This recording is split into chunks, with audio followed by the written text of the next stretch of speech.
Hey there, it's JohnBerry555, and I just finished watching the second episode of Jetlag the Game's Stateside Scramble.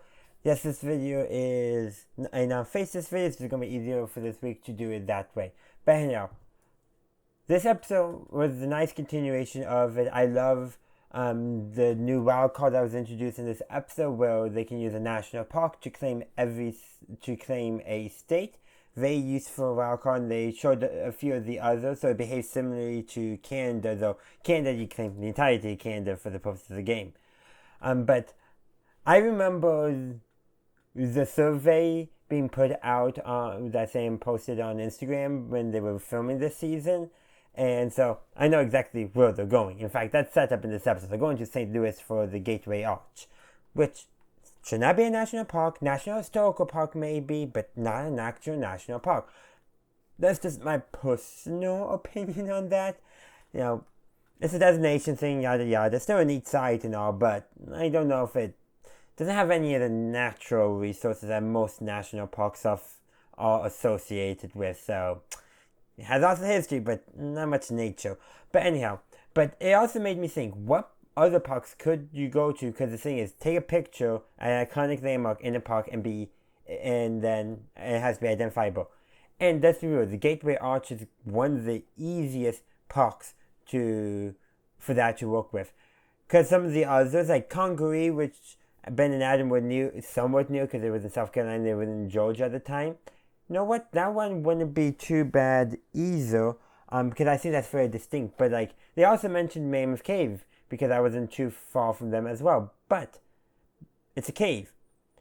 Someone could either think it's Carlsbad, Wind Cave, especially if they don't know the different national parks. Those are the main.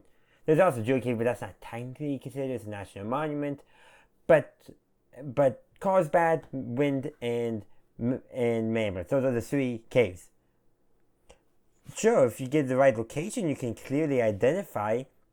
And there's certainly iconic locations, but are they as iconic as the Gateway Arch? Grand Canyon could have been a good one too.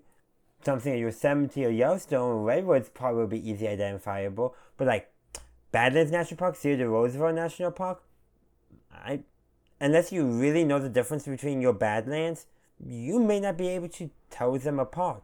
Arches, obviously you would probably do the Delicate Arch, that's iconic, but the Gateway Arch is probably the most clearly cut iconic park. There's no way when you take a picture there that you could somehow, at least the majority of people could somehow misunderstand which park it has and choose the wrong one, because it is literally the most iconic landmark in most national park sites. There's certain other very iconic, but it's distinct, very distinctive. Okay, I've gone on long enough about that, but I also love how Adam and Ben almost missed their flight out of Atlanta because they went to the Coca-Cola Museum and they got it lost in traffic by making a wrong turn. I just love that. Like, it just makes things just that more interesting. And then, I gotta say, they're getting way too good at using their body parts to measure things, because Sam and Amy successfully measured a covered bridge in New Hampshire, and they guessed it on the nose. They're just getting too good with that. They're gonna have to get rid of these measurement challenges. They're getting too good at it. But yeah, like I said, lots of fun stuff. I think I did like episode 1 so far better. I think it was just a little bit stronger of an episode. But we gotta see, of course, how things will end up going and developing for the series as a whole. So, I'm going to leave you guys with the comment section so you guys can share what you thought of episode 2, which, by the way, was, I forget actually what his name is because it's not stated on YouTube. But regardless what it's actually called, I hope you enjoyed it. I hope you enjoyed my review of it. Let me know your thoughts in the comment section down below.